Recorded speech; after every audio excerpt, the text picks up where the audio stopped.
বেশি বেশি পরকালের ফিকির, মৌতের স্মরণ।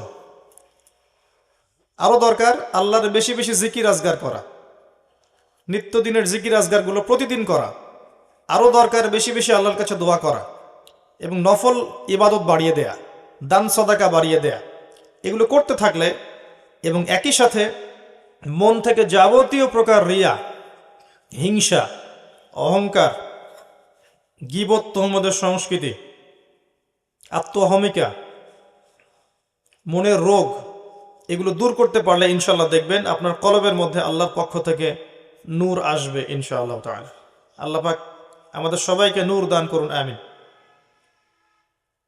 আল্লাহ কোরআনে অনেক জায়গায় বলেছেন, সূরা তাহরিমের মধ্যে আছে, সূরা হাদীদের মধ্যে আছে, অনেক জায়গায় সূরা নূরের মধ্যে আছে যে আল্লাহ যাকে নূর দেন না তার কোনো নূর নাই।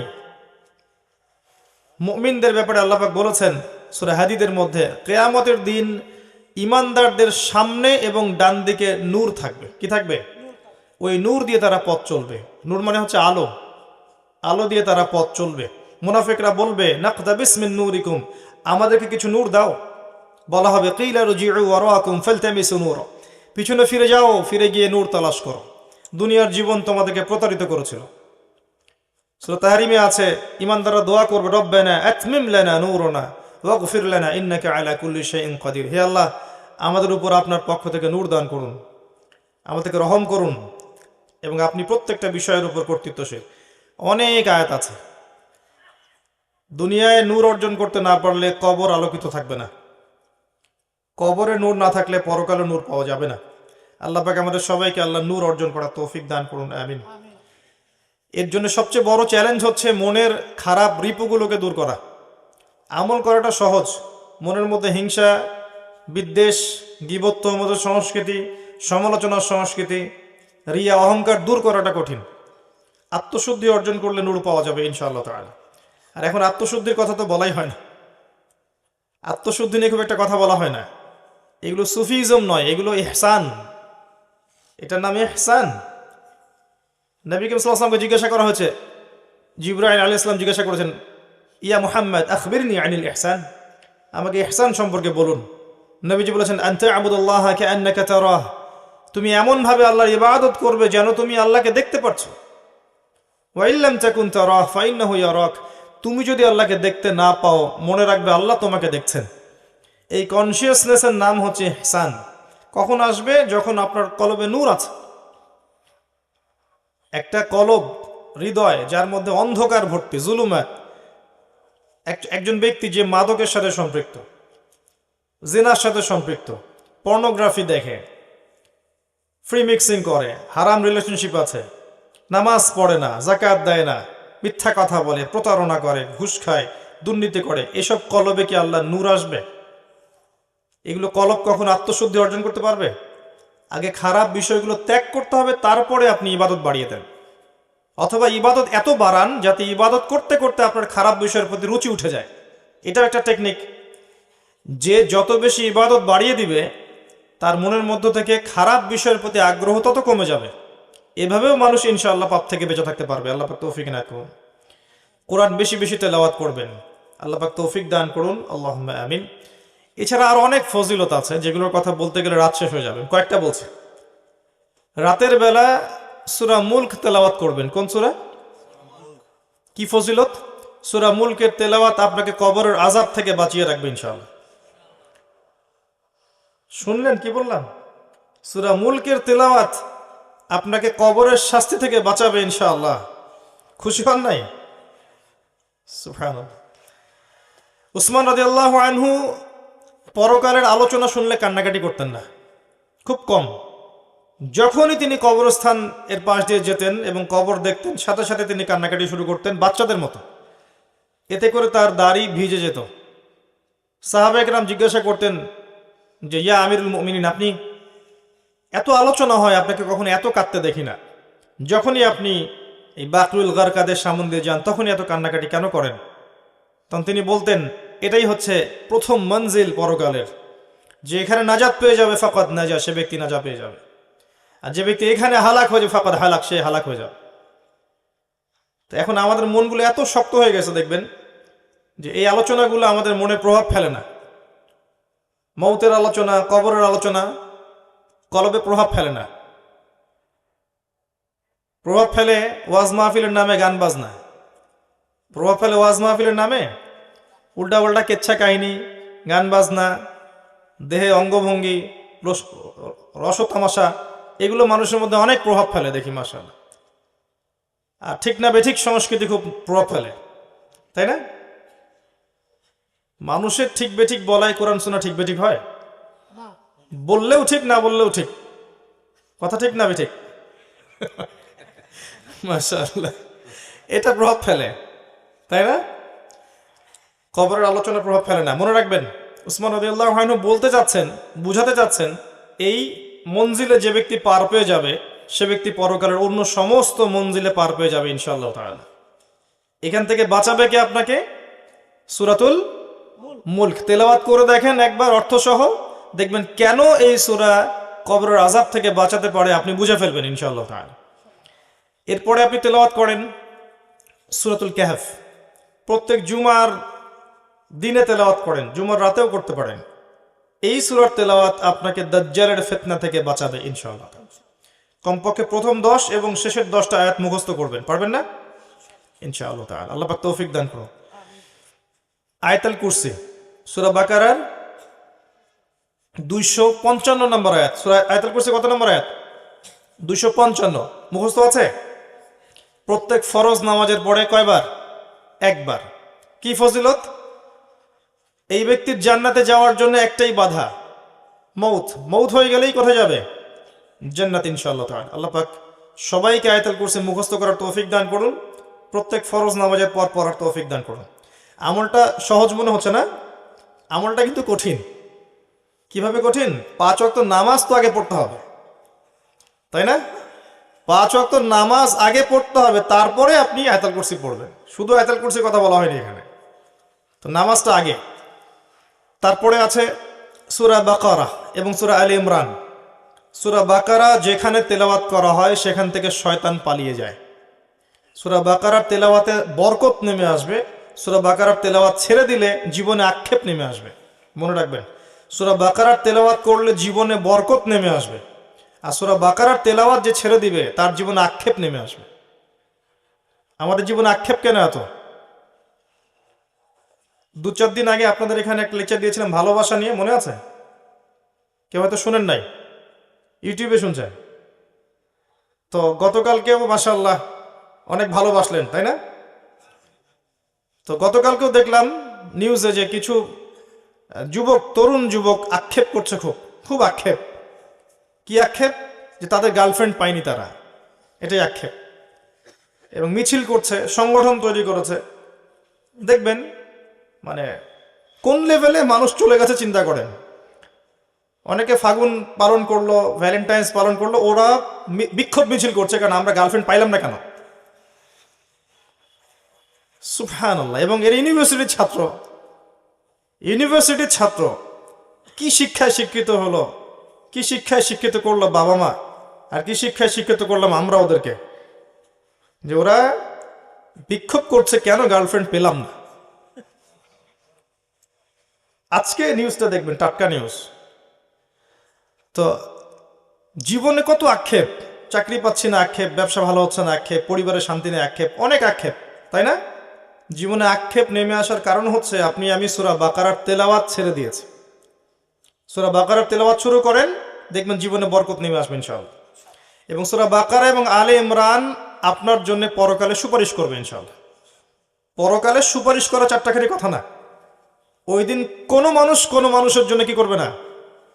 সুপারিশ করতে পারবে না। সাধারণভাবে আল্লাহ অনুমতি দিলে সেটা আলাদা বিষয়। এই সময় নামাজ, রোজা, কোরআন তেলাওয়াত, কোরআনের সূরা, আপনার সাদাকা, শহীদগণ, ওলামায়ে কেরাম, নবী, তারা আপনার পক্ষে সুপারিশ করবে ইনশাআল্লাহ তাআলা। তবে এর তো কিছু শর্ত আছে। এমনি এমনি সুপারিশ করবে? শর্ত আছে। কিছু কাজ করলে না পরে বোনাস পাওয়া যাবে, কাজই নাই বোনাস কিভাবে পাবে?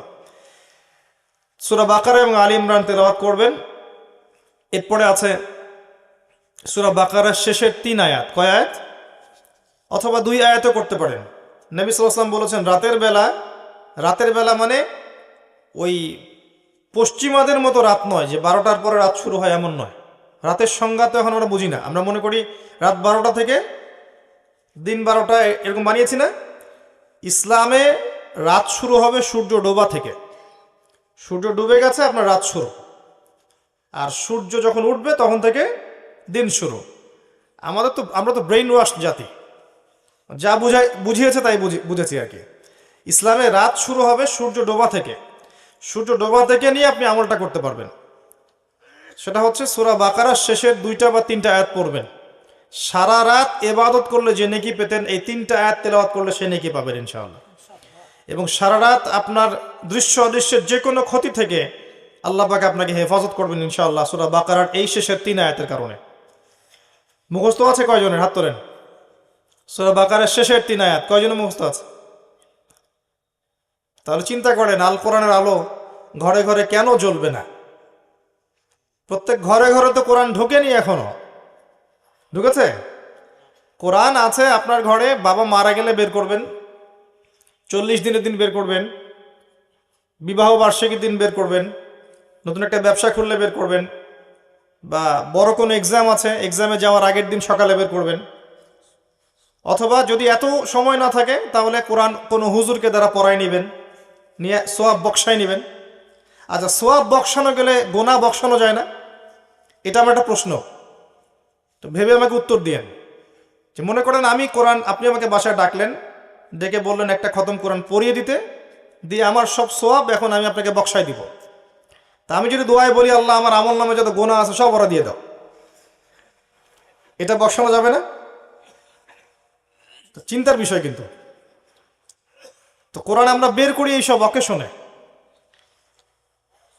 অন্য মানুষকে দিয়ে কোরআন পড়িয়ে নিচ্ছেন, বাবার জন্য দোয়া চাচ্ছেন, অন্য মানুষকে ডেকে নিয়ে এসে দোয়া করাচ্ছেন, দোয়া করে বাবার জন্য মাগফিরাত কামনা করছেন। নিজের সন্তান হয়ে আপনি বাবার জন্য কোরআন তেলাওয়াত করতে পারছেন না, জানাজার নামাজ পড়াতে পারছেন না, তার জন্য দোয়া করতে পারছেন না, সব কিছুতে মানুষের উপর নির্ভরশীল হয়ে গেছেন। এটা কি একজন সৎ সন্তানের বৈশিষ্ট্য কিনা? এটা কি সুসন্তানের বৈশিষ্ট্য কিনা? কোরআনকে আমরা এভাবে অবমূল্যায়ন করছি না?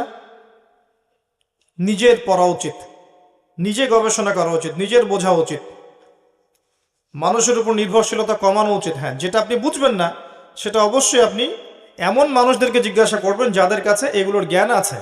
ফাসআলু আহলা যিকরি ইন কুনতুম লা তা'লামুন। আপনি জ্ঞানী মানুষকে জিজ্ঞাসা করবেন যখন বুঝবেন না। তাই বলে কি কোরআনের সবই বুঝবেন না? কিছু তো বুঝবেন, মুহকামাত বিষয়গুলো বুঝবেন, হয়তো জটিল বিষয়গুলো বুঝবেন না, এগুলো জিজ্ঞাসা করবেন। আল্লাহ পাক বোঝার তৌফিক দান করুন, আমিন। এরপর আরো অনেক আয়াত আছে। সূরা হাশরের শেষ 3 আয়াত আছে না? মুখস্থ আছে? সকাল সন্ধ্যায় পড়বেন, পারবেন ইনশাআল্লাহ? ইনশাআল্লাহ তাআলা। সূরা ইয়াসিন মুখস্থ আছে? সূরা ইয়াসিন মুখস্থ করবেন। খুবই খুবই শক্তিশালী একটা সূরা, খুবই শক্তিশালী। সূরা ফালাক, নাস, ইখলাস মুখস্থ আছে? সকালে এবং সন্ধ্যায় 3বার করে। কয়বার? প্রত্যেকটা সূরা একবার একবার একবার, আবার একবার একবার একবার, আবার একবার একবার একবার, 3 9বার করে পড়বেন। আর রাতে যখন ঘুমাবেন তখন আবার 3বার করে পড়বেন। পরে হাত দুটোকে একত্রিত করবেন, একত্রিত করে ফু দিবেন, দিয়ে সারা গা মাসাহ করবেন, তারপর ঘুমাবেন। পারবেন? আল্লাহ তৌফিক দান করুন। সূরা কাফিরুন কোনটা? কুল ইয়া আইয়ুহাল কাফিরুন রাতে ঘুমানোর সময় একবার পড়বেন, পারা যাবে ইনশাআল্লাহ। ফজিলত হচ্ছে আপনাকে আল্লাহ পাক শিরিকের পাপ থেকে বাঁচাবেন। কি থেকে বাঁচাবেন? আর ওই যে বললাম 1999 জন মানুষ জাহান্নামে যাবে, তাদের আমল নামায় একটা পাপ থাকবে কমন, সেটা হচ্ছে শিরক। সেটা যে শিরক সেটা আমি এভাবে বুঝেছি যে আল্লাহ পাক সূরা নিসার মধ্যে বলেছেন, ইন্নাল্লাহা লা ইয়াগফিরু আন ইউশরাকা বিহি ওয়া ইয়াগফিরু মা দুনা যালিকা লিমান ইয়াশা। আল্লাহ পাক বলছেন নিশ্চয়ই আল্লাহ তার সাথে শিরকের পাপ মাফ করবেন না, বাকি যে কোনো পাপ যাকে ইচ্ছা মাফ করে দিবেন। আল্লাহ পাক তার সাথে শিরকের পাপ মাফ করবেন না যদি তওবা না করে মারা যান। এছাড়া যে কোনো পাপ যাকে ইচ্ছা আল্লাহ মাফ করতে পারেন। তো যে মানুষগুলো জাহান্নামে যাচ্ছে 1999 জন, তাদের আমল নামায় কিসের পাপ থাকতে পারে? অন্য পাপ থাকলে তো আল্লাহ পাক মাফ করে দিতেন। নিঃসন্দেহে এখানে কিসের পাপ আছে? শিরকের পাপ আছে। আর এই শিরক নিয়ে অনেকদিন বলেছি, আরো একবার বলছি, তিনভাবে শিরক হতে পারে। আপনার কথায় শিরক হতে পারে, আপনার কাজে শিরক হতে পারে, আপনার চিন্তা বা আকীদায় শিরক হতে পারে। কথায় হতে পারে, কাজে হতে পারে, চিন্তা বা আকীদায় হতে পারে। যেমন ধরেন, কেউ চিন্তা করছে, বিশ্বাস করে যে আল্লাহ ছাড়া কেউ তাকে পরকালে নাজাত দিতে পারে। কেউ চিন্তা করছে আল্লাহ ছাড়া কেউ সন্তান দিতে পারে, আল্লাহ ছাড়া কেউ ভালো মন্দের মালিক, আল্লাহ ছাড়া কেউ কল্যাণ অকল্যাণের মালিক। এরকম চিন্তা কারো আছে? আল্লাহ নাই, মহাবিশ্ব বিগ ব্যাং থেকে সৃষ্টি হয়েছে, আল্লাহ থেকে হয় নাই। আল্লাহ আছেন ভালো, আরো ইলা আছে, কারো চিন্তা এমন। এরকম চিন্তা হচ্ছে শিরকি চিন্তা, আকীদায় শিরক আছে। এই অবস্থায় মারা গেলে কোশ্চেন কালো জান্নাতে যাবে না। আমল করতে গিয়ে কেউ আমল করছে, আল্লাহ ছাড়া অন্য কারো জন্য সেজদা করছে, আল্লাহ ছাড়া অন্য কাউকে দেখানোর জন্য নামাজ পড়ছে বা যে কোনো ইবাদত করছে, দিনের জ্ঞান অর্জন করছে দুনিয়া পাওয়ার জন্যে। আল্লাহর হালালকে হারাম করে নিচ্ছে, আল্লাহর হারামকে হালাল করে নিচ্ছে। আল্লাহ ছাড়া অন্য কারো নামে কসম করছে, আল্লাহ ছাড়া অন্য কারো নামে নজর মানত করছে, আল্লাহ ছাড়া অন্য কারো জন্যে সেজদা করছে, দোয়া করছে, ইত্যাদি ইত্যাদি। এইগুলো কাজের মধ্য দিয়ে সে শিরক করছে। কথা বুঝতে পারছেন? কথার মধ্যেও মানুষ শিরক করে, যে তুমি না থাকলে আমি বাঁচতাম না, তোমার জন্যই সব হয়ে গেল। এই যে বলি তোমাকে ছাড়া বাঁচবো না, ভ্যালেন্টাইন্সে অনেকেই বলেছে তোমাকে ছাড়া আমি বাঁচবো না, ও শিরক। কথা বুঝতে পারেন নাই? ডাক্তারটা ভালো ছিল বিধায়ে আমার মাকে বাঁচানো গেছে, নাবিক ক্যাপ্টেন ভালো ছিলেন বলেই জাহাজটা ডুবে নাই। কথা বুঝতে পারছেন? যে কেমন আছেন ভাই? জি আপনার দোয়ায় ভালো আছে। এটা বলি না আমরা, আপনার দোয়ায় ভালো আছে। আল্লাহর রহমতে অতঃপর আপনার দোয়ায় ভালো আছে বললে শিরক হবে না। আল্লাহর রহমতে বা আল্লাহর ইচ্ছায় অতঃপর আপনার দোয়ায় ভালো আছে বললে শিরক হবে না ইনশাআল্লাহ। যদি বলেন আপনার দোয়াতেই ভালো আছে, শিরক হয়ে যেতে পারে। কে আপনার উপকার করলো? আপনি বললেন যে আল্লাহ এবং আপনি আমার উপকার করেছেন, আল্লাহ এবং আপনি আমার উপকার করেছেন, শিরক হয়ে যাবে। যদি বলেন আল্লাহ অতঃপর আপনি, আল্লাহ অতঃপর আপনি উপকার করেছেন, শিরক হবে না। খুবই কেয়ারফুল থাকতে হবে কথা বলার সময়। আর আমরা তো এখন রাশিফলে বিশ্বাস করি না? রাশিফল, টিয়া পাখি, কবিরাজ, তারপরে ভবিষ্যৎবাণী, কত কিছু তো বিশ্বাস করে। আমাদের আকীদা তো কবে নষ্ট হয়ে গেছে আমরা জানি না। তো কথায় এক নাম্বার কিসে? কথায়, দুই নাম্বার কাজে, তিন নাম্বার আকীদায়। এই তিনভাবে শিরক হতে পারে। তো আল্লাহ পাক আমাদেরকে যাবতীয় শিরকের পাপ থেকে বাঁচিয়ে রাখুন। একটা বইয়ের নাম বলছি আমি, বইটা আপনারা যে কোনো বড় বড় লাইব্রেরিতে পাবেন ইনশাআল্লাহ। কিতাবুত তাওহীদ। কি নাম? কিতাবুত তাওহীদের অনেকগুলো ভার্সন আছে এবং অনেক বড় বড় স্কলার এই বইটাকে শারাহ বা ব্যাখ্যা লিখেছেন। এখানে আপনি দেখবেন শিরকের বিভিন্ন ক্লাসিফিকেশন আছে, কি কি করলে শিরক হয়, কি কি বললে শিরক হয়, সব দেওয়া আছে। অনেকে হাতে আংটি পড়ে না রোগ ভালো হওয়ার জন্য, আংটি রোগ ভালো করে। অনেকে হাতে বালা পড়ে না, বালা, হাতে বিষ ব্যথা, বালা পড়লে ভালো হয়ে যায়, বিশ্বাস না এরকম। কোমরে মাদুলি ঝুলায় না। এমনকি অনেকে দেখবেন যদি কেউ এই নিয়াতে গলায় তাবিজও দেয় যে এ আমার রোগ ভালো করে দিবে, এই উদ্দেশ্যে যে আমার রোগ ভালো করে দিবে, তাও শিরক হবে। যদি তাবিজটা কোরআন দিয়েও লেখা হয় কিন্তু আপনার বিশ্বাস যে এই আমার রোগ ভালো করবে, এই তাবিজ কি করবে? আমার রোগ ভালো করে দিবে, শিরক হয়ে যাবে। কোনো কিছু করার ক্ষমতা নাই। কার আছে ক্ষমতা? আল্লাহর। মাধ্যম আপনি অবলম্বন করতে পারেন যে যেগুলো বৈধ। যেমন অসুস্থ হলে নবী সাল্লাল্লাহু আলাইহি ওয়াসাল্লাম চিকিৎসা করতে বলেছেন। কি করতে বলেছেন? আপনি চিকিৎসা করলে শিরক হবে না, কারণ আপনি চিকিৎসা করছেন সুন্নাহ উপর আমল করার স্বার্থে। নবী করিম সাল্লাল্লাহু আলাইহি ওয়াসাল্লাম চিকিৎসা করতে বলেছেন, আপনি চিকিৎসা করবেন। কিন্তু যদি বিশ্বাস রাখেন যে এই ওষুধ খেলেই রোগটা আমার ভালো হবে, এটাও শিরক হয়ে যাবে। খেলেই ভালো হবে এমন নয়, আল্লাহর হুকুম হলে পরে ভালো হবে ইনশাআল্লাহ। এমন অনেক রোগী আছেন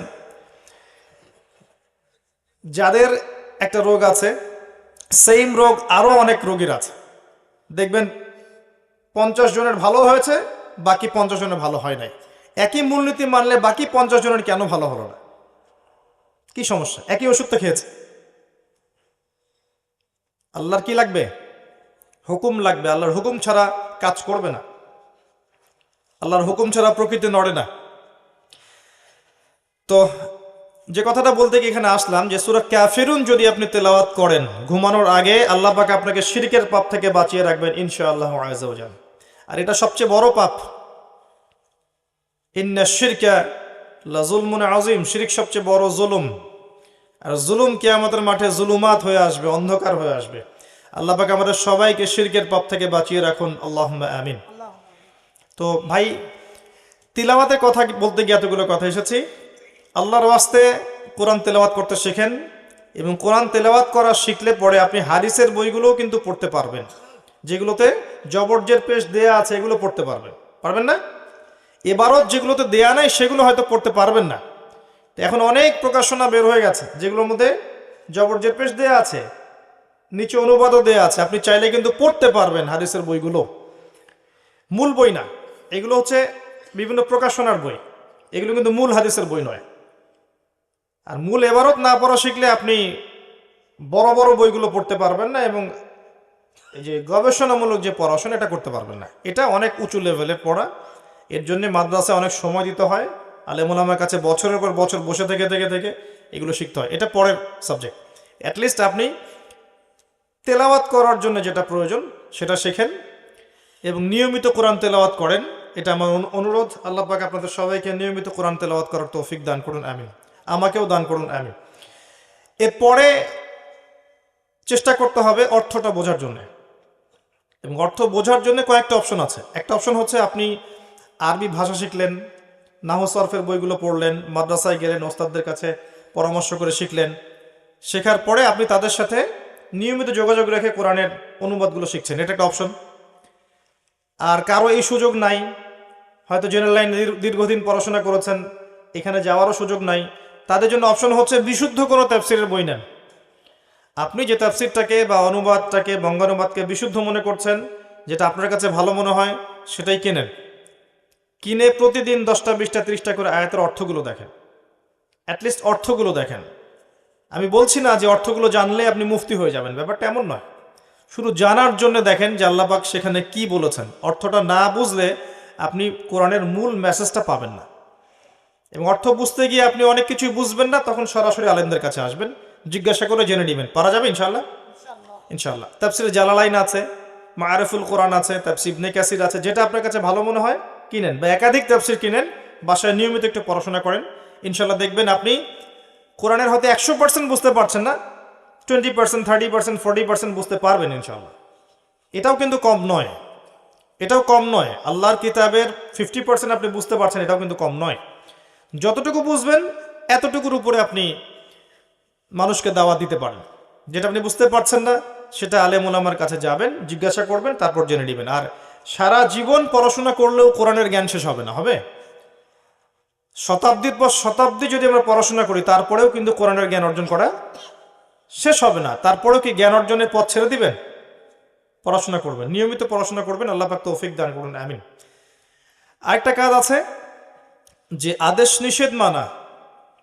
কোরআনের অনেক আদেশ আছে, অনেক নিষেধ আছে, এগুলোকে মানার চেষ্টা করা। কারণ আমরা মানুষ খুব দুর্বল প্রাণী, আমরা একসাথে সব আদেশ নিষেধ মানতে পারি না। পারি? এটা সম্ভব না। এমন কোনো মানুষ আছে পৃথিবীতে যে বলতে পারবে যে আমি কোরআনের সব আদেশ মানি, সব নিষেধ বর্জন করি? পারবে?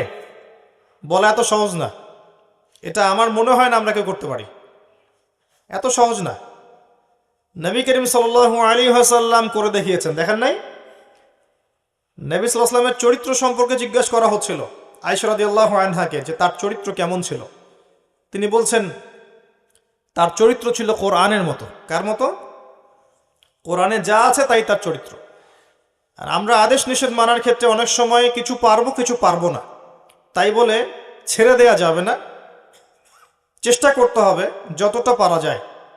যেমন সবচেয়ে বড় আদেশ আল্লাহ তাওহীদে থাকা, চেষ্টা করতে হবে শিরকে না যাওয়ার, তাওহীদে থাকা।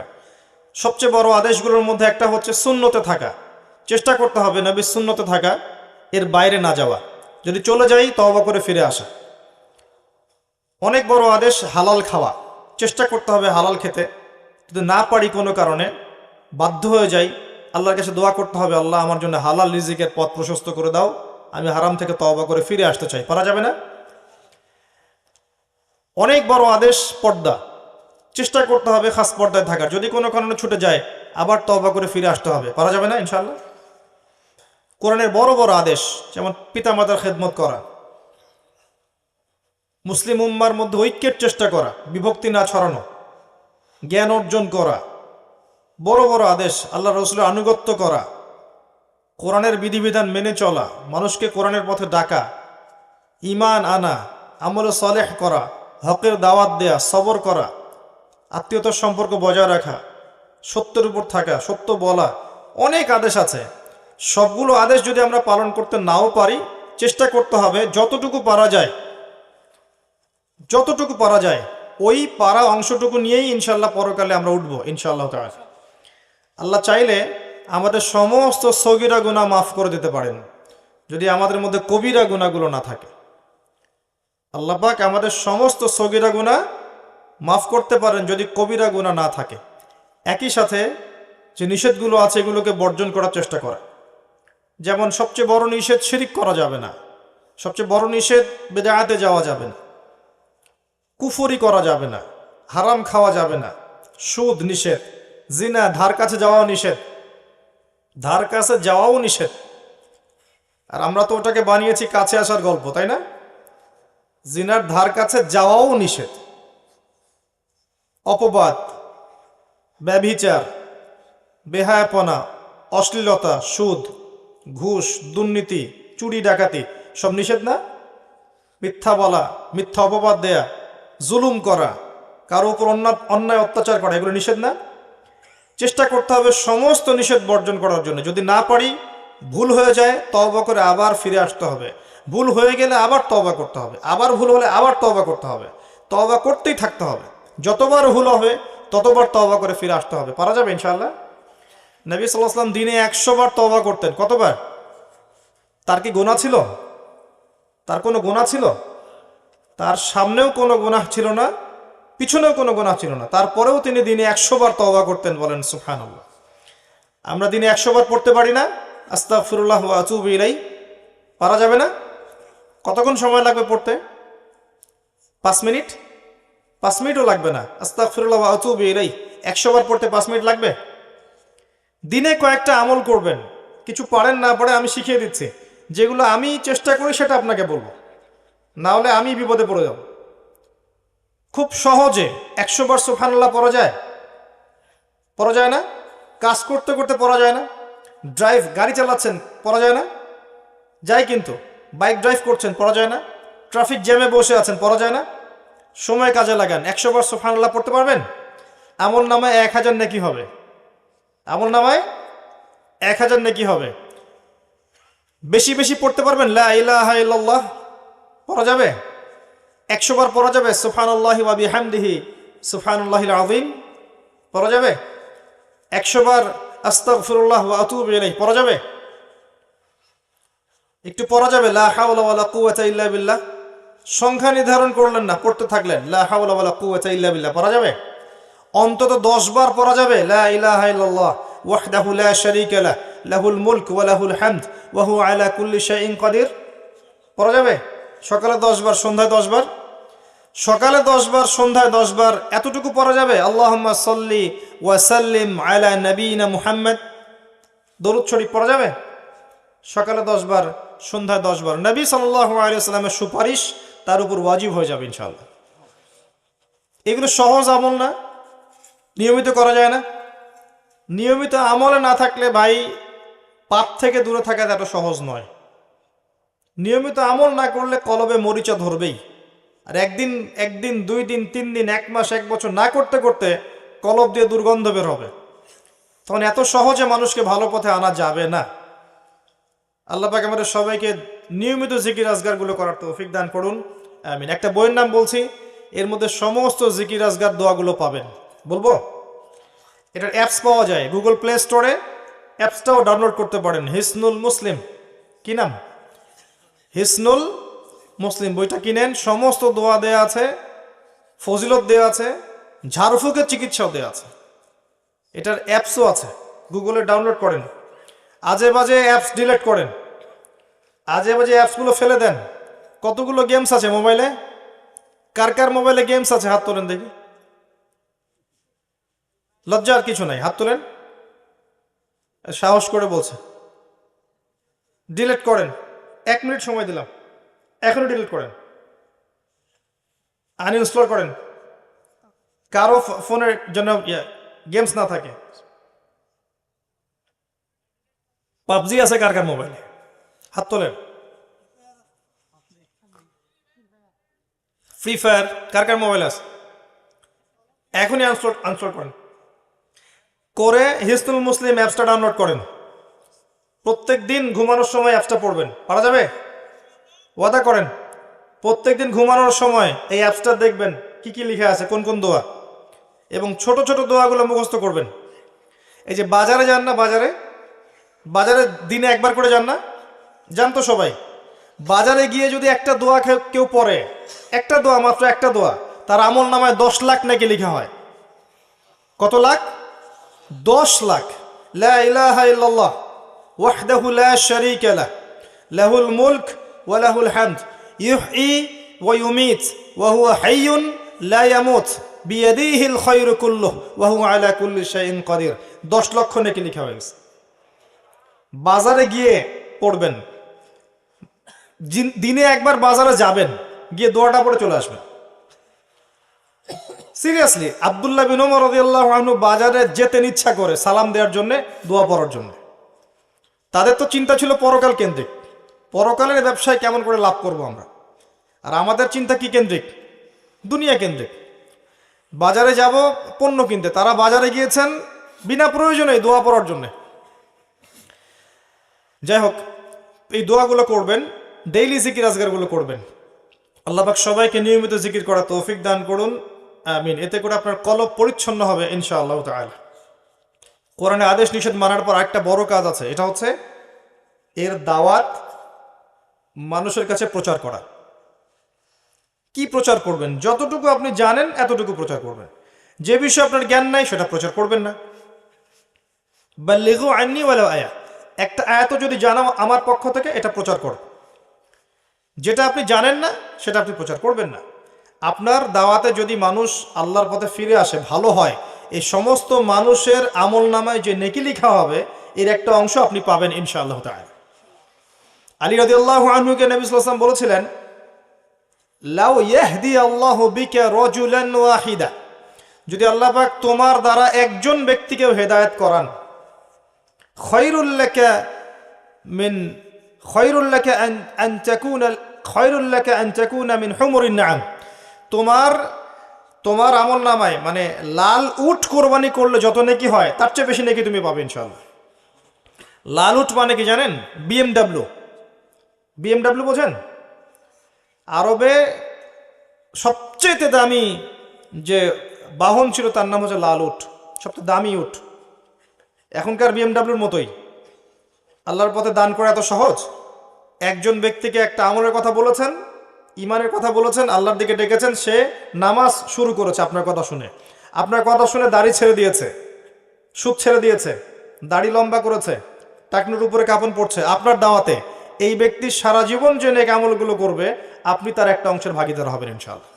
আর সুন্নাহ ডেইলি লাইফে আপনাকে বাস্তবায়ন করতে হবে। ডেইলি লাইফে, যেমন রাত হয়েছে, এখন আমি ঘুমাবো নবীর সুন্নাহ অনুযায়ী। ঘুমানোর সময় দোয়া পড়বেন, ডান কাতে শোবেন, পারলে ওযু করবেন, রাতে যে সূরাগুলো পড়ার কথা এগুলো পড়লেন, সূরা মুলকটা পড়লেন। আরেকটা সূরা আছে ওয়াকিয়া, সূরা ওয়াকিয়া। এই সূরা পড়লে তাকে দারিদ্রতা স্পর্শ করবে না ইনশাআল্লাহ। দারিদ্রতা নিয়ে সমস্যা না? দারিদ্রতা, অভাব লেগে আছে, এমন হয়? যদি এমন হয় আপনার জন্য সুসংবাদ, আপনার জন্য আমার মুখ দিয়ে আল্লাহ পাক এটা বের করালেন যে নিয়মিত সূরা ওয়াকিয়া পড়েন। কোন সূরা? ইযা ওয়াকাআতিল ওয়াকিয়া লাইসা লিওয়াকাআতিহা কাযিবা খাফিদাতুর রাফিআ ইযা রুজ্জাতিল আরদু রাজ্জাও ওয়াবুসাতিল জিবালু বাসসা। এই সূরা পড়েন, দেখবেন ইনশাআল্লাহ আল্লাহ পাক আপনাকে বরকত দিবেন ইনশাআল্লাহ। একজন সাহাবী ইন্তেকাল করছেন, তার মেয়ে ছিলেন, কয়েকজন মেয়ে ছিলেন, মেয়ে সন্তান, ছেলে নাই। তো অন্য সাহাবীরা বলছেন যে মৌতের সময় আপনি আপনার পরবর্তী প্রজন্মের জন্য কি রেখে যাচ্ছেন, কি সম্পত্তি রেখে যাচ্ছেন? তখন এই সাহাবী বলছেন, যিনি মৃত্যুসজ্জায়, তিনি বলছেন, তোমরা চিন্তা করো না, আমি আমার মেয়েদেরকে সূরা ওয়াকিয়া শিখিয়ে দিয়েছি, ইনশাল্লাহ তারা দারিদ্র হবে না কখনো, ইনশাল্লাহ তারা কখনো দরিদ্র হবে না। এই ছিল তাদের তাওয়াক্কুল। এর সাথে আমি আরেকটা সূরার কথা বলবো, সূরা বাকারা। যে সূরা বাকারা নিয়মিত পড়বে তার রিজিকে হায়াতে বরকত হবে ইনশাআল্লাহ। আল্লাহ পাক আমাদের সবাইকে কোরআনওয়ালা বানিয়ে দিক, সুন্নাওয়ালা বানিয়ে দিক, আল্লাহুম্মা আমিন। ঘুমান নবী সাল্লাল্লাহু আলাইহি ওয়াসাল্লামের সুন্নাহ মতো, ঘুম থেকে ওঠেন তার সুন্নাহ মতো, এরপর নামাজে যাবেন তার সুন্নাহ মতো নামাজ পড়েন, 3G 4G 5G নামাজ বাদ দেন, রিল্যাক্সে নামাজ পড়েন, সময় দেন, নামাজের অর্থ বোঝার চেষ্টা করেন, ইমাম সাহেবকে সময় দিতে বলেন। ইমাম সাহেব একটু একটু লম্বা করলে তার চাকরি নট করে দিয়েন না। ইমাম সাহেব একটু লম্বা করলে সভাপতি বলে যে ঘটনা কি, এত লম্বা নামাজ কেন? পায়ে ব্যথা করে, জানেন না, বোঝেন না, এগুলো বোঝায়। নামাজ পড়ার স্বাধীনতা দেন তাকে, নবী সুন্নাহ মতো সে নামাজ পড়াবে, এবং তিনি হচ্ছেন আপনার নেতা, সেখানে সেই আপনার নেতা এবং সে আপনার ইমাম, আমির, তার কথা আপনাকে শুনতে হবে, তাকে ফলো করতে হবে। পরিস্থিতি এমন হয়ে গেছে এখন যে অনেক মসজিদে দেখা যায় ইমাম সাহেব কমিটির কাছে বাধ্য। এটা কি জন্য হবে? ইমাম সাহেবকে দেখা যায় অনেক সময় কমিটির আন্ডারে মনে হয় যেন চাকরি করছে। এটা কি চাকরি করা? এটা কি চাকরি প্রফেশন? তিনি সবার সেখানে আমির, তিনি তার সবাইকে দিন শেখাবেন, তাকে মানুষ কন্ট্রোল করবে কেন? তিনি বরং সমাজ কন্ট্রোল করবেন। বিষয়টা এমন হওয়া উচিত ছিল। এটা আমাদের দুর্ভাগ্য। এত বেশি মসজিদের প্রয়োজন নাই তো, আমাদের এত বেশি বেশি মসজিদের প্রয়োজন নাই তো। মানুষের হারাম টাকা নিয়ে নিয়ে হারাম খোরদেরকে ওখানে ঢুকায় হারাম টাকা দিয়ে এত বেশি মসজিদ করতে হবে, কে বলেছে আমাদেরকে? হালাল টাকার 2-4টা মসজিদ রাখেন না, সেখানে হালাল মানুষদেরকে দায়িত্ব দেন, এনাফ। যত তেল দিয়ে দিয়ে হারাম টাকা ঢুকিয়েছেন তত দেখবেন যে সম্মানিত মানুষদের সম্মান চলে গেছে, অসম্মানী ব্যক্তি সম্মানিত ব্যক্তিকে রুল করছে। বাস্তবতা এমন হয়ে গেছে এখন, একটু ডানে বামে কথা বললেই চাকরি নট। খুতবায় ফজিলতের বয়ান করেই যাবে, কিচ্ছু বলবে না, দেখবেন সুদের বিরুদ্ধে একটা খুতবা দিয়েছে, চাকরি নট, শেষ। আর আসার দরকার নেই, আসছেন ভালো কথা, পরের জুমায় আর আসেন না। এরকম হলো চলবে না। নামাজ এবং মসজিদের স্বাধীনতা ইমাম সাহেবদেরকে দিতে হবে। হ্যাঁ, তাদের ভুল ত্রুটি হবে না এমন নয়, ভুল ত্রুটি হতে পারে। তার ভুল কে ধরবে? তার ভুল ধরবে তার মতো একজন মানুষ। তার ভুল এমন কেউ কেন ধরবে যে তার মতো জ্ঞান রাখে না, যে কোরআন সুন্নাহর কিছুই জানে না, সে কেন তার ভুল ধরতে যাবে? একজন আলেম আর একজন আলেমের ভুল ধরবে, তাই নয় কি? একজন ডক্টর, বিশেষজ্ঞ ডক্টর বুঝতে পারবেন যে অমুক ডক্টরের কি ভুল হয়েছে। আমি কি বুঝতে পারবো নাকি একজন ডক্টরের কি ভুল হয়েছে? একজন আলেমের ভুল একজন আলেম ধরবে। সমালোচনার একটা সীমা আছে তো, যে কেউ যার বিরুদ্ধে কথা বলতে পারে না। পলিটিক্স হচ্ছে, ধরেন পলিটিশিয়ানরা পলিটিক্স করছে, আমি তো তার ভুল এত সহজে ধরতে পারবো না, কারণ আমি তো পলিটিক্স বুঝি না। যে বোঝে সে কথা বলবে, সবাইকে সব জায়গায় কথা বলতে হবে না তো। কথা বলছে ইকোনমিক্স সেকশনে সবার কি সমান জ্ঞান আছে? আমি কেন তার ভুল ধরতে যাব যেটা আমি জানি না? একজন অর্থনীতিবিদ আর একজন অর্থনীতিবিদের ভুল ধরতে পারে যে হ্যাঁ তোমার এটা ভুল আছে। এই বিষয়টা আমাদের বুঝতে হবে যে সবাইকে সবার যার যার সম্মান দিতে হবে, সবাইকে সব জায়গায় কথা বলতে হবে না। আল্লাহ পাক আমাদেরকে বোঝার তৌফিক দান করুন। ইমাম সাহেবদেরকে স্বাধীনতা দিতে হবে তাদেরকে নামাজ পড়াতে, এবং তাদের তালিমের ব্যাপারে, দার্সের ব্যাপারে, খুতবার ব্যাপারে, কথার ব্যাপারে স্বাধীনতা প্রদান করতে হবে। তার ভুল ত্রুটি মার্ক করবে তার সমমানের কোনো ব্যক্তি। আল্লাহ পাক আমাদেরকে বাস্তবতা বোঝার তৌফিক দান করুন।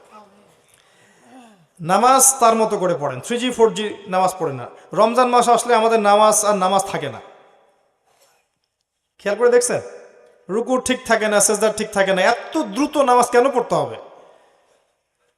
যদি আমি 40 রাকাত নামাজ পড়ি এবং তার 2-4টা রাকাত নামাজও আমার রুকু সেজদা ঠিক না হয়, তাহলে ওর চেয়ে তো আমার 4 রাকাত নামাজ পড়া ভালো ছিল রুকু সেজদা ঠিক করে। এত যে কষ্ট করছি আমি, রুকু ঠিক থাকছে না, সেজদা ঠিক থাকছে না, তাসবিহ পড়ার সময় পাচ্ছেন না, কিয়াম ঠিক থাকছে না, সোজা হয়ে দাঁড়াচ্ছি না, অনেক মসজিদ এমন হচ্ছে। তো এগুলো তো সেই নামাজ নয় যে নামাজ নবী সাল্লাল্লাহু আলাইহি ওয়াসাল্লাম পড়িয়েছেন। আমাদেরকে ইবাদতের কোয়ালিটি বাড়াতে হবে, কোয়ান্টিটি না। আমাদের কোয়ালিটি ভালো হতে হবে, ইবাদতের কোয়ালিটি হবে বেস্ট, কোয়ান্টিটিটা বড় কথা নয়, আপনার কোয়ালিটি কত ভালো ছিল এটা হচ্ছে মূল কথা। আল্লাহ পাক এগুলো বোঝার তৌফিক দান করুন, আমিন। নামাজটাকে নামাজের মতো না পড়লে কিন্তু ওই নামাজ পরকালে উপকারে আসবে না, এবং ওই নামাজ পড়ার পরেও মানুষ খারাপ কাজ করবে। কথা ছিল নামাজ পড়লে মানুষ খারাপ কাজ করবে না, এমনটাই কথা ছিল কোরআনে, ইন্নাস সালাতা তানহা আনিল ফাহশাই ওয়াল মুনকার। যখন নামাজ পড়েও আমরা খারাপ কাজ করছি, তার মানে আমরা আমাদের নামাজকে সঠিকভাবে পড়ছি না। সঠিকভাবে বুঝে শুনে পড়লে, ধীর স্থিরভাবে, এই কাজ আমরা করতাম না। এটাই বাস্তবতা। নামাজ শেষে আপনি আপনার বাসায় ফিরে আসেন, খাওয়া দাওয়া করেন, ইস্তেঞ্জা করেন, আপনি কর্মক্ষেত্রে যান, প্রত্যেকটা ক্ষেত্রে নবী করিম সাল্লাল্লাহু আলাইহি ওয়াসাল্লামের সুন্নাহ মেনে চললে পরেই আপনার জীবনটা কোরআন সুন্নাহ মোতাবেক হবে ইনশাআল্লাহ। তো আমি মূল প্রথম পয়েন্টটা নিয়ে আলোচনা শেষ করলাম আর কি, যে প্রথমেই পড়াশোনা, আর এই পড়াশোনার মধ্যে কোরআন সুন্নাহ কেন্দ্রিক এতগুলো কাজ চলে আসবে। এরপরে যার যার ক্ষেত্রে জানা অনুযায়ী আমল করতে হবে। আমল ঠিক না থাকলে শুধু জ্ঞান দিয়ে লাভ নাই। আর এই জায়গায় সবচেয়ে বড় বিপদে আছে আমরা যারা কথা বলছি টুকটাক, এরা সবচেয়ে বড় বিপদের চেয়ারে বসে আছে। আমরা হয়তো জানি অনেক কিছুই, জানা অনুযায়ী আমল না থাকলে আমাদের ভাগ্যে খারাপই আছে। আল্লাহ পাক আমাকে এবং আপনাদের সবাইকে হেফাজত করুন, আমিন। সত্যি বলছি, আপনারা হয়তো অনেক আয়োজন করে ইনভাইট করেন, সময় কাটাতে আমার ভালো লাগে, আসতে ভালো লাগে, দিনের দুটো কথা বলতে পারলে ভালো লাগে। তখন আরও বেশি ভালো লাগে যখন দেখি মানুষ আমার কথা শুনে আল্লাহর পথে আসছে। অনেকে রেসপন্স করছে, ভাই আমি দাঁড়িয়ে রাখিনি, আপনার লেকচার শুনে দাঁড়িয়ে রেখেছি, ভাই আমি নামাজ পড়তাম না, আপনার লেকচার শুনে নামাজ ধরেছি, ভালো লাগে। কিন্তু আমি সবচেয়ে বেশি ভয় পাই এই চেয়ারগুলোতে। আমার মনের কথা বলছি, যে এমন কোনো মাহফিল নাই, খুব কম মাহফিল আছে বা খুব কম লেকচার আছে যেটা দেওয়ার আগে আমি 2 রাকাত নামাজ পড়ি নাই। 2 রাকাত নামাজ পড়ে আল্লাহর কাছে দোয়া করি না যে আল্লাহ আমি যা বলছি তার উপরে আমাকে আগে আমল করার তৌফিক দান করুন, নাহলে আমি পরকালে ওই সব মানুষের অন্তর্ভুক্ত হয়ে যাব যাদের ব্যাপারে আল্লাহ পাক বলেছেন, লিমা তাকুলুনা মা লা তাফআলুন। তোমরা এমন কথা কি কারণে বলো যেই কাজ তোমরা নিজেরাই করো না। এবং এমন অনেক আলেম জাহান্নামে যাবে, এমন অনেক আলেম জাহান্নামে যাবে যারা জ্ঞান অনুযায়ী আমল করতো না। এই ব্যাপারে ফয়জুল কালাম নামে একটা বই আছে, মাদ্রাসায় পড়ানো হয় বইটা, মাদ্রাসাতেও আছে বইটা, ফয়জুল কালাম, অনেক চমৎকার একটা বই। এখানে দেখবেন এই শ্রেণীর আলেমদের শাস্তি কি সেটা সম্পর্কে অনেকগুলো হাদিস আছে। জাহান্নামীরা শাস্তি ভোগ করতে থাকবে, এরপর দেখা যাবে হঠাৎ দুর্গন্ধ ছুটছে, প্রচন্ড দুর্গন্ধ। তখন সমস্ত জাহান্নামীরা একত্রিত হয়ে একজন ব্যক্তির কাছে জড়ো হবে, হয়ে বলবে যে তুমি কি আমল করতা, এমনিতে জাহান্নামে আমরা কষ্টে ছিলাম, শাস্তিতে ছিলাম, তার মধ্যে তোমার এই দুর্গন্ধের চোটে টিকা যাচ্ছে না, তুমি কি আমল করতা। তখন সেই ব্যক্তি বলবে আমি আলেম ছিলাম, কিন্তু আমার জ্ঞান আমাকে উপকৃত করে নাই। সবচেয়ে ডেঞ্জারাস জায়গায় বসে থাকে যারা এখানে বসে কথা বলে, যারা মিম্বরে দাঁড়ায়, বা যারা দিন নিয়ে মানুষকে কিছু নসিহত করতে চায়, এটা সবচেয়ে ডেঞ্জারাস জায়গা আছে, ইনক্লুডিং মি, আমি অলসো। আল্লাহ পাক আমাদেরকে বাঁচাক এবং কথা অনুযায়ী কাজ করার তৌফিক দান করুন, আল্লাহুম্মা আমিন। এবং এটা খুবই ডিফিকাল্ট, তাই দোয়া করছি এবং আপনাদের কাছে দোয়া চাচ্ছি যেন আমরা বা আমি যা বলছি এর উপর আমল করতে পারি। আমাদের জন্য দোয়া করবেন, এটা আমাদের একটা গুরুত্বপূর্ণ কাজ এবং এটা সবাইকেই করার চেষ্টা করতে হবে। এরপরে আসেন হালাল রিজিকের ব্যাপারে সচেষ্ট হওয়া। আমাদের বেসিক কাজ হালাল রিজিকের ব্যাপারে সচেষ্ট হওয়া। জীবন চলে যাক, আপনি সুদে যায়েন না, ঘুষে যায়েন না, দুর্নীতি করেন না, মানুষের সম্পদ আত্মসাৎ করে খায়েন। অল্প ছোট্টখাট্ট করে ব্যবসা করেন, ছোটোখাটো ব্যবসা করেন, ছোট চাকরি করেন, সরকারি হোক বেসরকারি হোক চাকরি করেন, ব্যবসা করেন, যেখানে আপনি হালাল খাচ্ছেন, এই হালালের টাকাটুকু দিয়ে ইবাদত করেন, পরিবারটা চালান, ইনশাল্লাহ দেখবেন আপনার ইবাদতও কবুল হয়ে গেছে, আপনার পরিবারও জান্নাতে যাবে ইনশাল্লাহ। যখনই এখানে হারাম ঢোকাবেন, আপনার এই ইবাদতগুলো আল্লাহর দরবার পর্যন্ত পৌঁছাবে না। স্পষ্ট হাদিস আছে, ইন্নাল্লাহা তাইয়্যিব লা ইকবালু ইল্লা তাইয়্যিব, আল্লাহ পাক পবিত্র, তিনি পবিত্র ছাড়া কিচ্ছু গ্রহণ করেন না। মুসাফির মানুষ যার দোয়া কবুল হয়, হয় না? মুসাফিরের দোয়া কবুল হয়, সে যা চাবে আল্লাহ দিবে ইনশাআল্লাহ। একজন মুসাফির আল্লাহর কাছে হাত তুলে দোয়া করছে, আল্লাহ আমাকে এটা দাও, আল্লাহ আমাকে এটা দাও। নবী সাল্লাল্লাহু আলাইহি ওয়াসাল্লাম বলছেন যে মুসাফিরের দোয়া কবুল হয়, কিন্তু এই ব্যক্তির দোয়া কেমন করে কবুল হতে পারে যার পোশাক, যার পানীয়, যার খাওয়া সব হারাম? কথা বুঝতে পারছেন? এমনিতে মুসাফিরের দোয়া কবুল হয়, কিন্তু মুসাফির হয়েও যদি সে দেখা যায় হারাম খেয়েছে, হারাম পড়েছে, ওই দোয়া কবুল হবে না। তো ইবাদত কবুলের শর্তই হচ্ছে হালাল রিজিক। যাদের জন্য, আরেকটা কথা বলি, যাদের জন্য হারামে যাচ্ছেন, যাদের জন্য আপনি হারামে যাচ্ছেন, এরা আপনাকে চিনবে না আপনার মৃত্যুর 40 দিন পরে। আপনার কথা বিশ্বাস হলো না? সত্যি বলছি যে আল্লাহ পাক ছাড়া মানুষের আপন বলে আসলে কেউ নাই। হারে হারে টের পাবেন, জীবন যত আগাবে তত টের পাবেন যে আল্লাহ পাক ছাড়া সত্যিকার অর্থে আমাদের আপন বলে কেউ নেই। আল্লাহ পাক ছাড়া সত্যিকার অর্থেই কেউ আমাদেরকে ভালোবাসে না। মানুষ মানুষের অবস্থানকে ভালোবাসে, মানুষের অবস্থানকে ভালোবাসে, আর আমাদের ভিতরের আত্মাটাকে, ব্যক্তি সত্তাকে ভালোবাসে না একমাত্র আল্লাহ। প্রমাণ লাগবে আপনার? আপনি নামাজ পড়েন না, রোজা রাখেন না, জাকাত দেন না, দুনিয়ার নোংরামি করছেন, অশ্লীল কাজে লিপ্ত আছেন, আল্লাহর হুকুম আহকামের অবাধ্য হচ্ছেন, এখনো আল্লাহ পাক আপনাকে টিকিয়ে রেখেছেন, এখনো আল্লাহ পাকে খাওয়াচ্ছেন, পড়াচ্ছেন, পানীয় দিচ্ছেন, শ্বাস নেওয়ার অক্সিজেন দিচ্ছেন, বাড়ি দিয়েছেন, গাড়ি দিয়েছেন, সব দিয়ে রেখেছেন। যদি কেউ আমার অবাধ্য হতো, আমি কি তাকে এত কিছু দিতাম? যদি কেউ আপনার অবাধ্য হতো, আপনি কি এত কিছু দিতেন? এরপরেও ভালোবাসা থেকে আল্লাহ পাকে এগুলো দিয়েছেন। আল্লাহ চাচ্ছেন একটা বার খালি আপনি 2টা হাত তোলেন, সেজদা করেন, চোখের পানি ফেলে দেন, আল্লাহর কাছে বলেন আস্তাগফিরুল্লাহ ওয়া আতুবু ইলাইহি। আল্লাহ মাফ করে দিবেন ইনশাআল্লাহ। আল্লাহ পাক ক্ষমা করার জন্য অপেক্ষা করছেন, আপনার ফেরার বাকি। আল্লাহ পাক 24 ঘন্টা তার ক্ষমার হাত প্রশস্ত করে রেখেছেন, খালি আপনার ফেরার অপেক্ষায়। প্রকৃত অর্থে আল্লাহ ছাড়া আপনাকে কেউ ভালোবাসে না। আপনি আল্লাহর অবাধ্য হলেও আল্লাহ পাক আপনাকে ভালোবেসে এখন পর্যন্ত নিয়ামত দিয়ে রেখেছেন। আর যদি আপনি তওবা করে ফিরে আসেন, তাহলে তো আল্লাহ আপনার জন্য দুনিয়া উন্মুক্ত করে দিবেন। যদি আপনি আল্লাহর হয়ে যান, আল্লাহ পাক সারা দুনিয়াকে আপনার পায়ের সামনে এনে দিবেন ইনশাআল্লাহ। এই দুনিয়া কি জিনিস? কিচ্ছু না, ছোট্ট দুনিয়া। সাগরে গেলে আমাদের মনে হয় না যে আমরা কত ক্ষুদ্র? মনে হয় না? সাগরে যখন আপনারা যান, সাগর পড়ের মানুষ, সাগরে জাহাজে যান, তখন মনে হয় না আমরা কত ক্ষুদ্র? এই দুনিয়া কি জিনিস? জান্নাতের সবচেয়ে শেষে যে বান্দা যাবে, তার জন্য আল্লাহ পাক এই দুনিয়ার 10 গুণ বড় জান্নাত দিবে। মহাবিশ্বে এত এত লক্ষ লক্ষ কোটি কোটি গ্রহ নক্ষত্র আছে, যার তুলনায় পৃথিবী কিছুই না। আপনার কাছে মনে করেন বাসায় কয়েকশো মিলিয়ন মিলিয়ন ছোট ছোট 1 টাকার কয়েন আছে। 1 টাকার কয়েন মনে আছে? 1 টাকার কয়েন আপনার পুরো উঠান ভর্তি 1 টাকার কয়েন, লক্ষ লক্ষ কোটি কোটি কোটি কোটি পুরো জায়গা ভর্তি। এখান থেকে একটা কয়েন কেউ নিয়ে চলে গেল, আপনার যায় আসবে? কিছু মনে হবে? আল্লাহ পাকের পুরো মহাবিশ্বের মধ্যে পৃথিবী এর চেয়েও নগণ্য, এর চেয়েও নগণ্য। তো এই জন্যই বলছি, যাদের জন্য আপনি আল্লাহর বিপক্ষে যাচ্ছেন, আল্লাহর বিরুদ্ধাচরণ করছেন, এরা আপনার সত্যিকার অর্থে আপনার আপন নন। আপনি ভুল করছেন, ভুল মানুষের জন্যে ভুল দরজায় করা নাড়ছেন। সঠিক দরজায় ফিরে আসেন, আল্লাহ পাক আপনার অপেক্ষায় আছেন। আল্লাহ পাক আপনাদের সবাইকে তওবা করে ফিরে আসার তৌফিক দান করুন, আমিন। এরপরে বলবো যে পারিবারিক আদর্শ সুন্দর করার চেষ্টা করুন। এটা খুব ডিফিকাল্ট, এটা খুবই ডিফিকাল্ট, কারণ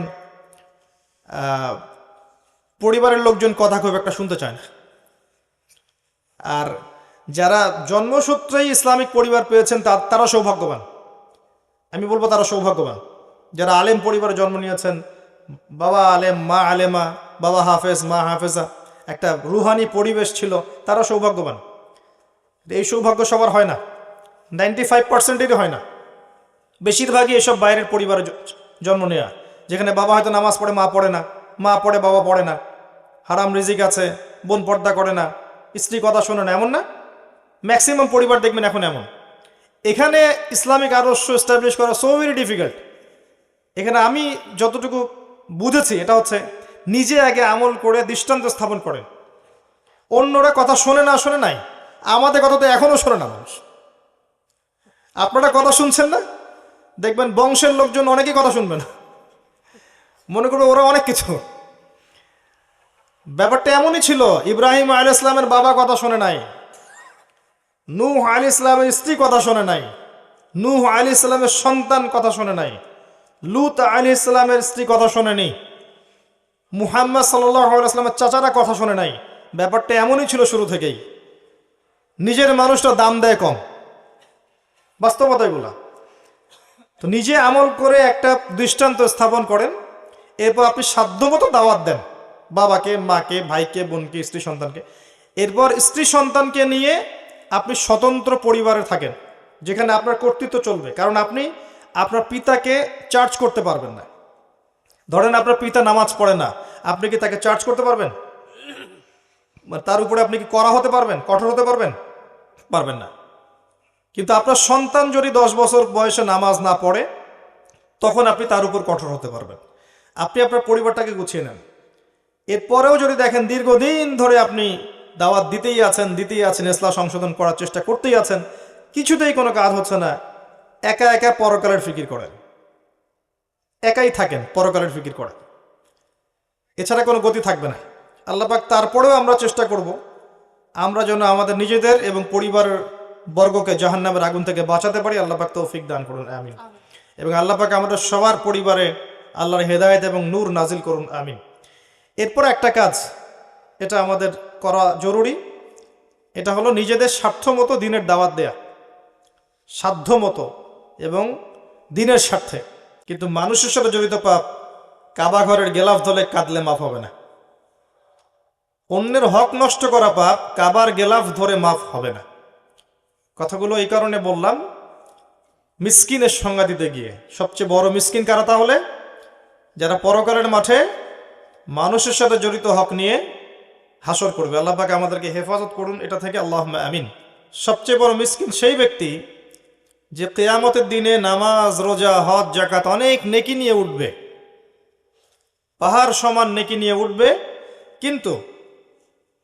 কিন্তু বহু পাওনাদার তার সামনে দাঁড়িয়ে থাকবে। সে কারো গীবত করেছে, কারো টাকা আত্মসাৎ করেছে, কারো সম্পদ লুট করে খেয়েছে, কাউকে গালি দিয়েছে, কাউকে অপবাদ দিয়েছে ইত্যাদি। অর্থাৎ মানুষের সাথে জড়িত হক ছিল, মানুষের সাথে জড়িত পাপ ছিল, যেগুলো মানুষের হক, হাক্কুল ইবাদ। এমন অনেক মানুষ তার সামনে দাঁড়িয়ে থাকবে এবং তখন হিসেব করা হবে যে কার কতটুকু ক্ষতি সে করেছে।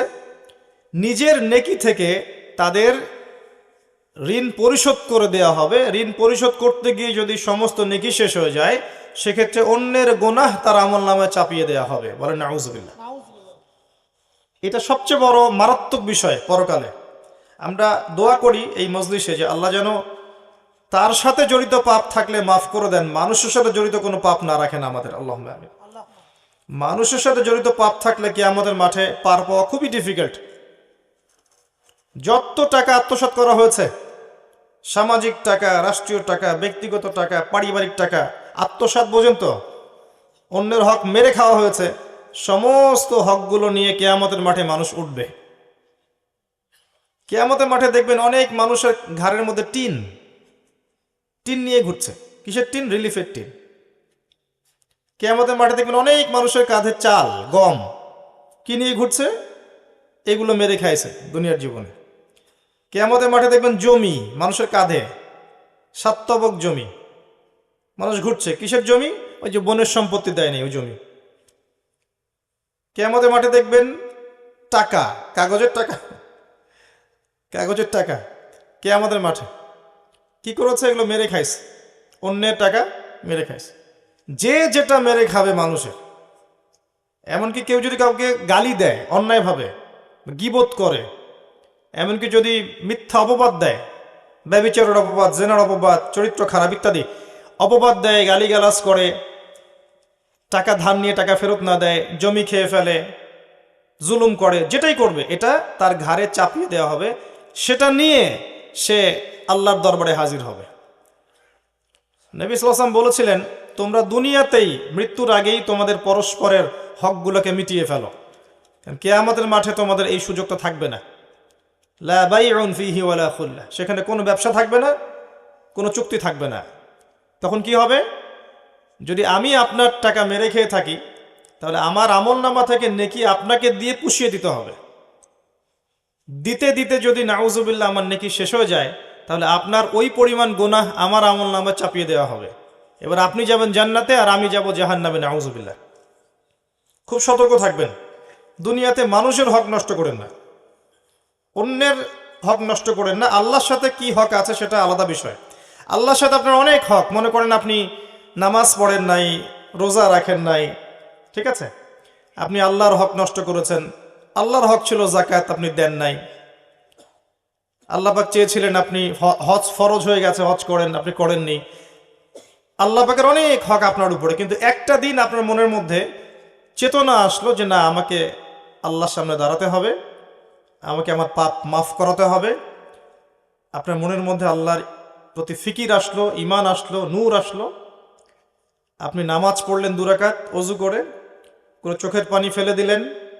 চোখের পানি ছেড়ে দিয়ে আপনি বললেন, আল্লাহ, সারা জীবন তোমার সাথে অনেক অন্যায় করেছি, আল্লাহ তোমার অনেক হুকুম আহকাম আমি লঙ্ঘন করেছি। আজকে আমি খালেস মনে তোমার কাছে তওবা করছি, আল্লাহ তোমার সাথে জড়িত আমার সমস্ত পাপ তুমি মাফ করে দাও। আল্লাহ পাক এক মুহূর্তের মধ্যে আপনার সমস্ত পাপকে নেকি দিয়ে পরিবর্তন করে দিবেন ইনশাআল্লাহ তাআলা। বেশি বেশি পরকালের ফিকির, মৌতের স্মরণ। আরো দরকার আল্লাহর বেশি বেশি জিকির আজগার করা, নিত্যদিনের জিকির আজগারগুলো প্রতিদিন করা। আরো দরকার বেশি বেশি আল্লাহর কাছে দোয়া করা এবং নফল ইবাদত বাড়িয়ে দেয়া, দান সদাকা বাড়িয়ে দেয়া। এগুলো করতে থাকলে এবং একই সাথে মন থেকে যাবতীয় প্রকার রিয়া, হিংসা, অহংকার, গীবত, তোহমতের সংস্কৃতি, আত্মহমিকা, মনের রোগ, এগুলো দূর করতে পারলে ইনশাআল্লাহ দেখবেন আপনার কলবের মধ্যে আল্লাহর পক্ষ থেকে নূর আসবে ইনশাআল্লাহ তাআলা। আল্লাহ পাক আমাদের সবাইকে নূর দান করুন, আমিন। আল্লাহ কোরআনে অনেক জায়গায় বলেছেন, সূরা তাহরিমের মধ্যে আছে, সূরা হাদীদের মধ্যে আছে, অনেক জায়গায় সূরা নূরের মধ্যে আছে যে আল্লাহ যাকে নূর দেন না তার কোনো নূর নাই। মুমিনদের ব্যাপারে আল্লাহ পাক বলেছেন সূরা হাদীদের মধ্যে, কিয়ামতের দিন ঈমানদারদের সামনে এবং ডান দিকে নূর থাকবে। কি থাকবে? ওই নূর দিয়ে তারা পথ চলবে। নূর মানে হচ্ছে আলো, আলো দিয়ে তারা পথ চলবে। মুনাফিকরা বলবে, নাকতাবিস মিন নূরিকুম, আমাদেরকে কিছু নূর দাও। বলা হবে, কিলা রুজিউ ওয়ারাকুম ফালতামিসু নূর, পিছনে ফিরে যাও, ফিরে গিয়ে নূর তালাশ করো। দুনিয়ার জীবন তোমাদেরকে প্রতারিত করেছিল। সূরা তাহরিমে আছে, ঈমানদাররা দোয়া করবে, রব্বানা আতমিম লানা নূরানা ওয়াগফির লানা ইন্নাকা আলা কুল্লি শাইইন কাদির। হে আল্লাহ, আমাদের উপর আপনার পক্ষ থেকে নূর দান করুন, আমাদেরকে রহম করুন, এবং আপনি প্রত্যেকটা বিষয়ের উপর কর্তৃত্বশীল। অনেক আয়াত আছে। দুনিয়ায় নূর অর্জন করতে না পারলে কবর আলোকিত থাকবে না। কবরে নূর না থাকলে পরকালে নূর পাওয়া যাবে না। আল্লাহ পাক আমাদের সবাইকে আল্লাহ নূর অর্জন করার তৌফিক দান করুন, আমিন। এর জন্য সবচেয়ে বড় চ্যালেঞ্জ হচ্ছে মনের খারাপ রিপুগুলোকে দূর করা। আমল করাটা সহজ, মনের মধ্যে হিংসা, বিদ্বেষ, গীবত, তোহমতের সংস্কৃতি, সমালোচনার সংস্কৃতি, রিয়া, অহংকার দূর করাটা কঠিন। আত্মশুদ্ধি অর্জন করলে নূর পাওয়া যাবে ইনশাআল্লাহ তাআলা। আর এখন আত্মশুদ্ধির কথা তো বলাই হয় না, আত্মশুদ্ধি নিয়ে খুব একটা কথা বলা হয় না। এগুলো সুফিজম নয়, এগুলো ইহসান, এটার নাম ইহসান। নবী করিম সাল্লাল্লাহু আলাইহি ওয়াসাল্লামকে জিজ্ঞাসা করা হয়েছে, জিবরাইল আলাইহিস সালাম জিজ্ঞাসা করেছেন, ইয়া মুহাম্মদ আখবিরনি আনিল ইহসান, আমাকে ইহসান সম্পর্কে বলুন। নবীজি বলেছেন, আনতা আবুদুল্লাহ কাআন্নাকা তারাহ, তুমি এমন ভাবে আল্লাহর ইবাদত করবে যেন তুমি আল্লাহকে দেখতে পাচ্ছো। ওয়া ইল্লাম তাকুন তারাহ ফাইন্নাহু ইয়ারাক, তুমি যদি আল্লাহকে দেখতে না পাও, মনে রাখবে আল্লাহ তোমাকে দেখছেন। এই কনসিয়াসনেসের নাম হচ্ছে ইহসান। কখন আসবে? যখন আপনার কলবে নূর আছে। একটা কলব, হৃদয় যার মধ্যে অন্ধকার ভর্তি, জুলুমাত, একজন ব্যক্তি যে মাদকের সাথে সম্পৃক্ত, জিনার সাথে সম্পৃক্ত, পর্নোগ্রাফি দেখে, ফ্রি মিক্সিং করে, হারাম রিলেশনশিপ আছে, নামাজ পড়ে না, জাকাত দেয় না, মিথ্যা কথা বলে, প্রতারণা করে, ঘুষ খায়, দুর্নীতি করে, এসব কলবে কি আল্লাহ নূর আসবে? এগুলো কলব কখন আত্মশুদ্ধি অর্জন করতে পারবে? আগে খারাপ বিষয়গুলো ত্যাগ করতে হবে, তারপরে আপনি ইবাদত বাড়িয়ে দেন। অথবা ইবাদত এত বাড়ান যাতে ইবাদত করতে করতে আপনার খারাপ বিষয়ের প্রতি রুচি উঠে যায়। এটা একটা টেকনিক। যে যত বেশি ইবাদত বাড়িয়ে দিবে তার মনের মধ্য থেকে খারাপ বিষয়ের প্রতি আগ্রহ তত কমে যাবে। এভাবেও মানুষ ইনশাআল্লাহ পাপ থেকে বেঁচে থাকতে পারবে। আল্লাহ পাক তৌফিক না করুন। কোরআন বেশি বেশি তেলাওয়াত করবেন, আল্লাহ পাক তৌফিক দান করুন, আল্লাহুম্মা আমিন। এছাড়া আর অনেক ফজিলত আছে যেগুলোর কথা বলতে গেলে রাত শেষ হয়ে যাবে। কয়েকটা বলছে। রাতের বেলা সূরা মুলক তেলাওয়াত করবেন। কোন সূরা? কি ফজিলত? সূরা মুলকের তেলাওয়াত আপনাকে কবরের আযাব থেকে বাঁচিয়ে রাখবে ইনশাআল্লাহ।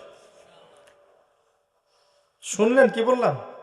সূরা মুলকের তেলাওয়াত আপনাকে কবরের শাস্তি থেকে বাঁচাবে ইনশাআল্লাহ। খুশি হন নাই?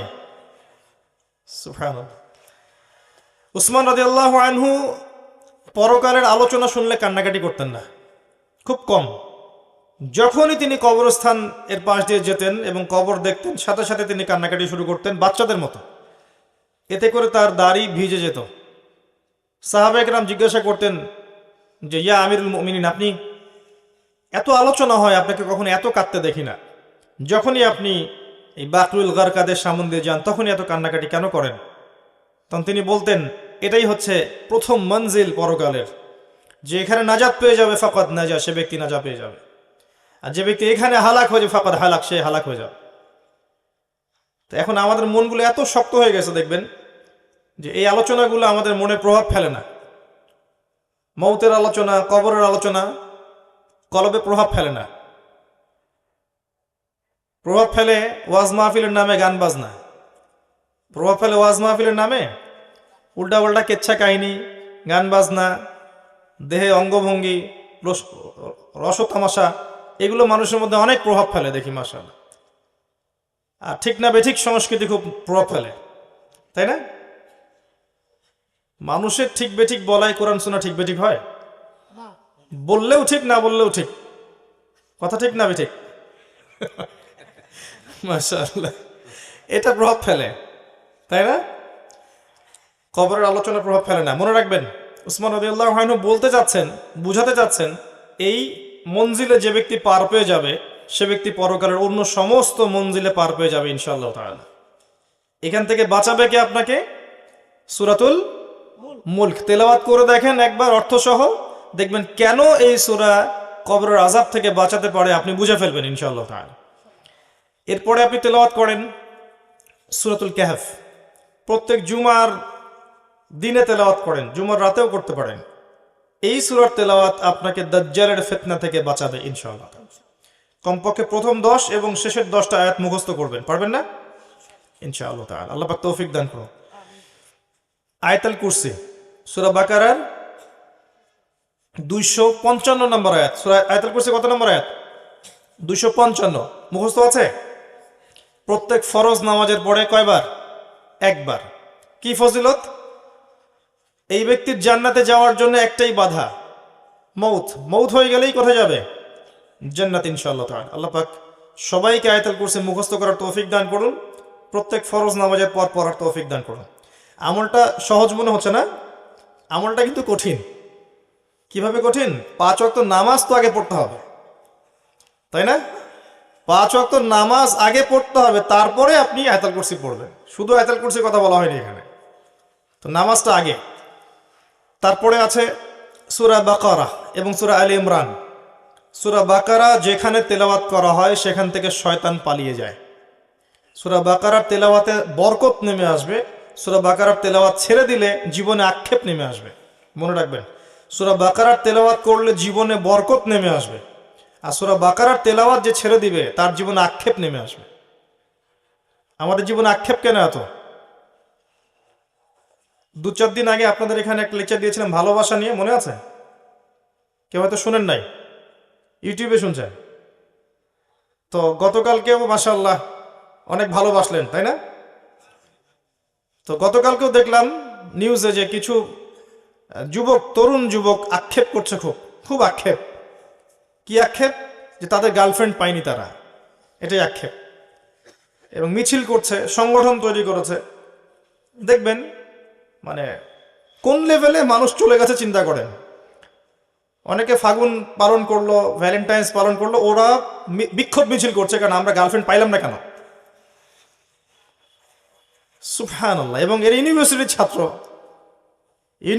ছাত্র কি শিক্ষায় শিক্ষিত হলো, কি শিক্ষায় শিক্ষিত করলো বাবা মা, আর কি শিক্ষায় শিক্ষিত করলাম আমরা ওদেরকে, যে ওরা বিক্ষোভ করছে কেন গার্লফ্রেন্ড পেলাম না।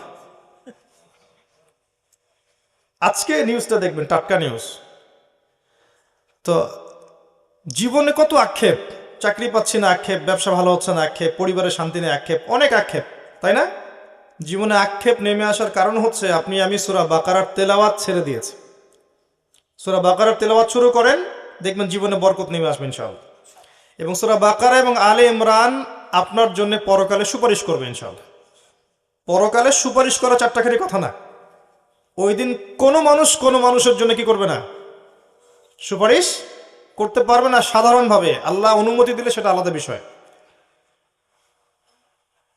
এই সময় নামাজ, রোজা, কোরআন তেলাওয়াত, কোরআনের সূরা, আপনার সাদাকা, শহীদগণ, ওলামায়ে কেরাম, নবী, তারা আপনার পক্ষে সুপারিশ করবে ইনশাআল্লাহ তাআলা। তবে এর তো কিছু শর্ত আছে। এমনি এমনি সুপারিশ করবে? শর্ত আছে। কিছু কাজ করলে না পরে বোনাস পাওয়া যাবে, কাজই নাই বোনাস কিভাবে পাবে? সূরা বাকারা এবং আলে ইমরান তেলাওয়াত করবেন। এরপরে আছে সূরা বাকারার শেষের 3 আয়াত। কয় আয়াত? অথবা 2 আয়াতও করতে পারেন।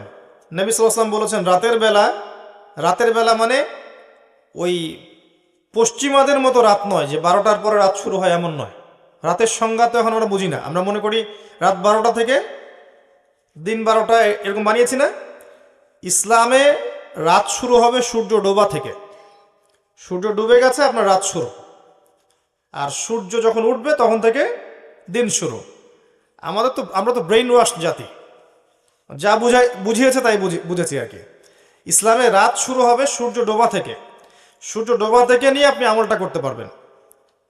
সেটা হচ্ছে সূরা বাকারার শেষের 2টা বা 3টা আয়াত পড়বেন। সারা রাত ইবাদত করলে যে নেকি পেতেন, এই 3টা আয়াত তেলাওয়াত করলে সে নেকি পাবেন ইনশাআল্লাহ। এবং সারা রাত আপনার দৃশ্য অদৃশ্যের যে কোনো ক্ষতি থেকে আল্লাহ পাক আপনাকে হেফাজত করবেন ইনশাআল্লাহ, সূরা বাকারার এই শেষের 3 আয়াতের কারণে। মুখস্থ আছে কয়জনের? হাত তোলেন। সূরা বাকারার শেষের 3 আয়াত কয়জনের মুখস্থ আছে? তাহলে চিন্তা করেন, আল কোরআনের আলো ঘরে ঘরে কেন জ্বলবে না? প্রত্যেক ঘরে ঘরে তো কোরআন ঢোকেনি এখনো। ঢুকেছে? কোরআন আছে আপনার ঘরে। বাবা মারা গেলে বের করবেন, 40 দিনের দিন বের করবেন, বিবাহ বার্ষিকীর দিন বের করবেন, নতুন একটা ব্যবসা খুললে বের করবেন, বা বড় কোনো এক্সাম আছে, এক্সামে যাওয়ার আগের দিন সকালে বের করবেন। অথবা যদি এত সময় না থাকে তাহলে কোরআন কোনো হুজুরকে দ্বারা পড়ায় নেবেন, নিয়ে সোয়াব বক্সায় নেবেন। আচ্ছা, সোয়াব বক্সানো গেলে গোনা বক্সানো যায় না? এটা আমার একটা প্রশ্ন, তো ভেবে আমাকে উত্তর দিয়েন। যে মনে করেন আমি কোরআন, আপনি আমাকে বাসায় ডাকলেন, ডেকে বললেন একটা খতম কোরআন পড়িয়ে দিতে, দিয়ে আমার সব সোয়াব এখন আমি আপনাকে বক্সায় দিব। তা আমি যদি দোয়ায় বলি আল্লাহ আমার আমল নামে যত গোনা আছে সব ওরা দিয়ে দাও, এটা বক্সানো যাবে না? তো চিন্তার বিষয়। কিন্তু তো কোরআন আমরা বের করি এইসব অকেশনে। অন্য মানুষকে দিয়ে কোরআন পড়িয়ে নিচ্ছেন, বাবার জন্য দোয়া চাচ্ছেন, অন্য মানুষকে ডেকে নিয়ে এসে দোয়া করাচ্ছেন, দোয়া করে বাবার জন্য মাগফিরাত কামনা করছেন। নিজের সন্তান হয়ে আপনি বাবার জন্য কোরআন তেলাওয়াতও করতে পারছেন না, জানাজার নামাজ পড়াতে পারছেন না, তার জন্য দোয়া করতে পারছেন না, সব কিছুতে মানুষের উপর নির্ভরশীল হয়ে গেছেন। এটা কি একজন সৎ সন্তানের বৈশিষ্ট্য কিনা? এটা কি সুসন্তানের বৈশিষ্ট্য কিনা? কোরআনকে আমরা এভাবে অবমূল্যায়ন করছি না? নিজের পড়া উচিত, নিজে গবেষণা করা উচিত, নিজের বোঝা উচিত, মানুষের উপর নির্ভরশীলতা কমানো উচিত। হ্যাঁ, যেটা আপনি বুঝবেন না সেটা অবশ্যই আপনি এমন মানুষদেরকে জিজ্ঞাসা করবেন যাদের কাছে এগুলোর জ্ঞান আছে। ফাসআলু আহলা যিকরি ইন কুনতুম লা তা'লামুন।